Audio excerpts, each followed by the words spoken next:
بسم اللہ الرحمن الرحیم۔ السلام علیکم معزز طلباء کرام، آپ سب کیسے ہیں؟ آج ہم مؤطا امام محمد کے سبق نمبر 104 کو پڑھیں گے۔ آج کے ہمارے سبق کا عنوان ہے زکوٰۃ کا بیان۔ آج کے ہمارے سبق میں ہم کتاب الزکوٰۃ کو شروع کر کے اس کے پہلے باب کے باب زکوٰۃ المال کے حوالے سے گفتگو کریں گے، لیکن آج میں چاہوں گا کہ ہمیں کچھ زکوٰۃ کے حوالے سے تمہیداً ایسے مسائل کا سمجھنا ضروری ہے، اور اس کے بعد پھر ہم حدیثوں کی طرف بڑھیں گے۔ تو چونکہ زکوٰۃ جو ہے یہ ارکان اسلام میں سے ہے، تو اس لیے اس کی کچھ بنیادی معلومات کہ یہ کس پر فرض ہے اور کس کو دی جائے کس کو نہ دی جائے، یہ کچھ مسائل ہم سمجھ لیتے ہیں اور اس کے بعد پھر احادیث کا سلسلہ شروع کرتے ہیں۔ تو زکوٰۃ کا جو لغوی معنی ہے وہ طہارت یا بڑھنا، برکت اور تعریف، ان معنی میں یہ لغاتاً استعمال ہوتا ہے، اور ان تمام معانی میں یہ قرآن و حدیث میں زکوٰۃ کا لفظ استعمال ہوتا رہا ہے۔ اور پھر شرعاً زکوٰۃ جو ہے یہ جسے ہم بولتے ہیں کہ زکوٰۃ فرض ہے یا دینی ہے، تو علامہ بدر الدین عینی رحمۃ اللہ تعالی علیہ نے عمدۃ القاری میں اس حوالے سے فرمایا کہ زکوٰۃ شرع میں وہ سال بھر گزرنے والے نصاب میں سے کچھ حصہ وہ کسی فقیر غیر ہاشمی کو دینا ہے، یعنی وہی شرعاً اعطاء جزء من نصاب الحولی الی فقیر غیر ہاشمی، کہ زکوٰۃ جو ہے وہ شرعاً سال بھر گزرنے والے نصاب میں سے کچھ حصہ کسی فقیر غیر ہاشمی کو دینا، یہ زکوٰۃ ہے۔ پھر یعنی اس کا 2.5% جو ہوگا وہ دیا جائے گا، اور 40واں حصہ جو بنتا ہے۔ پھر زکوٰۃ کا رکن، سبب، شرط اور حکمت بھی ہیں، یعنی اس کی یہ چند ایک چیزیں ہیں جو علامہ بدر الدین عینی رحمۃ اللہ تعالی علیہ ہمیں گنوا رہے ہیں۔ فرمایا اس کا رکن یہ ہے کہ اللہ تعالیٰ کے لیے خلوص کے ساتھ ادا کی جائے،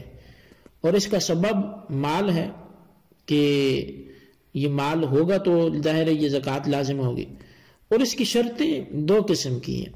ایک شرط سبب اور دوسری جس پر واجب ہے۔ اس کی شرط، بس پہلی شرط نصاب حولی ہے، یعنی سال بھر اس کا نصاب پہ گزرنا ضروری ہے، اور دوسری وہ عقل، بلوغ اور آزادی ہے، اور اس کا حکم یہ ہے کہ دنیا میں فرض کی ادائیگی اور آخرت میں حصول ثواب، اور اس کی حکمتیں وہ بہت سی ہیں، جن میں سے ایک یہ ہے کہ گناہوں اور کنجوسی کے میل سے طہارت حاصل ہو، اور دوسری یہ ہے کہ بلندی درجات اور قربت الہی کا حصول ہو، اور تیسری یہ ہے کہ ضرورت مندوں پر احسان کرنا، اور چوتھی یہ کہ آزاد لوگوں کا بن خریدے ماتحت بن جانا، کیونکہ آدمی احسان کا غلام ہوتا ہے۔ تو بہرحال اس حوالے سے کچھ وہ احادیث کے جو زکوٰۃ کے حوالے سے، اس پر ادائیگی کے حوالے سے اور اس کے ثواب کے حوالے سے ہیں، میں کچھ آپ کی خدمت میں پیش کرتا ہوں۔ بخاری اور مسلم میں متفق علیہ حدیث ہے، حضرت ابو ہریرہ رضی اللہ تعالیٰ عنہ روایت کرتے ہیں کہ وہ فرماتے ہیں کہ صدقہ دینے سے مال کم نہیں ہوتا، اور بندہ کسی کا قصور معاف کرے تو اللہ تعالیٰ اس کی عزت ہی بڑھائے گا، اور جو اللہ کے لیے عاجزی کرتا ہے تو اللہ اسے اور بلندی عطا فرماتا ہے۔ اسی طرح امام طبرانی نے حضرت ابو ہریرہ رضی اللہ تعالیٰ عنہ سے روایت کی کہ نبی علیہ السلام نے فرمایا جو میرے لیے 6 چیزوں کی کفالت کرے میں اس کے لیے جنت کی ضمانت دیتا ہوں۔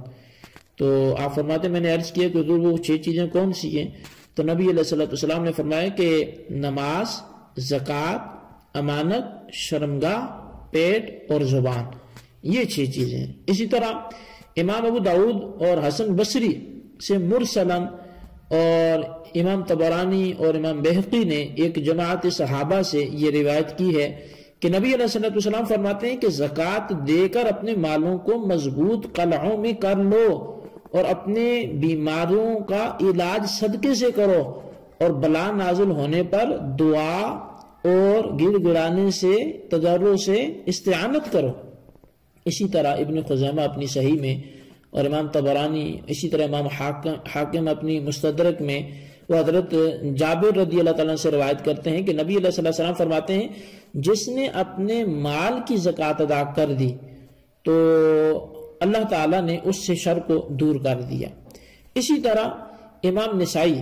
اسی طرح جو ہے وہ ابن ماجہ، ابن خزیمہ، ابن حبان، یہ اپنی صحیح میں، امام حاکم نے حضرت ابو ہریرہ رضی اللہ تعالیٰ عنہ سے اور ابو سعید خدری رضی اللہ تعالیٰ عنہ سے روایت کی کہ نبی علیہ السلام نے خطبہ پڑھا اور یہ فرمایا کہ قسم ہے اس کی کہ جس کے قبضے میں میری جان ہے۔ 3 مرتبہ آپ نے ایسی فرمایا اور پھر اپنا سر مبارک جھکا لیا۔ تو صحابہ کرام کہتے ہیں کہ ہم نے بھی اپنے سروں کو جھکا لیا۔ حضرت ابو سعید خدری، حضرت ابو ہریرہ یہ فرماتے ہیں کہ ہم نے بھی اپنے سروں کو جھکا لیا اور رونے لگے کہ آپ نے کس چیز پر قسم کھائی ہے؟ تو نبی علیہ السلام نے سر اٹھایا اور چہرہ انور میں دیکھا تو خوشی نمایاں تھی۔ تو ہمیں یہ بات سرخ اونٹوں سے بھی زیادہ پیاری لگی کہ محبوب خوش ہیں، اور فرمایا کہ جو بندہ 5 نمازیں پڑھتا ہے اور رمضان شریف کا روزہ رکھتا ہے اور زکوٰۃ دیتا ہے اور 7 کبیرہ گناہوں سے بچتا ہے تو اس کے لیے جنت کے دروازے کھول دیے جائیں گے اور اسے کہا جائے گا سلامتی کے ساتھ داخل ہو جا۔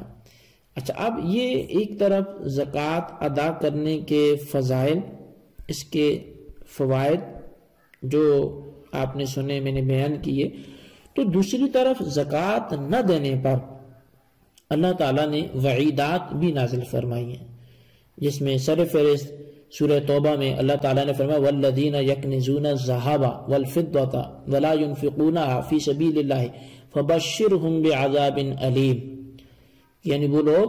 جو سونا اور چاندی جمع کرتے ہیں اور اسے اللہ کے راستے میں خرچ نہیں کرتے تو انہیں دردناک عذاب کی خوشخبری سنا دو۔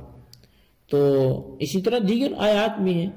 احادیث میں بھی ہے۔ بخاری شریف میں حضرت ابو ہریرہ رضی اللہ تعالیٰ عنہ سے روایت ہے کہ نبی علیہ السلام نے فرمایا کہ جس کو اللہ تعالیٰ مال دے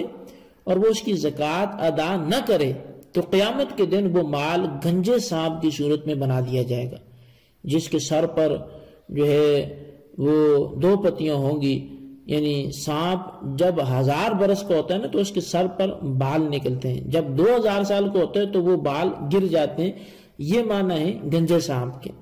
اور وہ سانپ اس کے گلے میں توق بنا کر ڈال دیا جائے گا، پھر اس کی باچھیں پکڑے گا اور کہے گا کہ میں تیرا مال ہوں، میں تیرا خزانہ ہوں۔ اس کے بعد نبی علیہ السلام نے جو ہے وہ پھر سورہ آل عمران کی آیت نمبر 180 کی تلاوت کی۔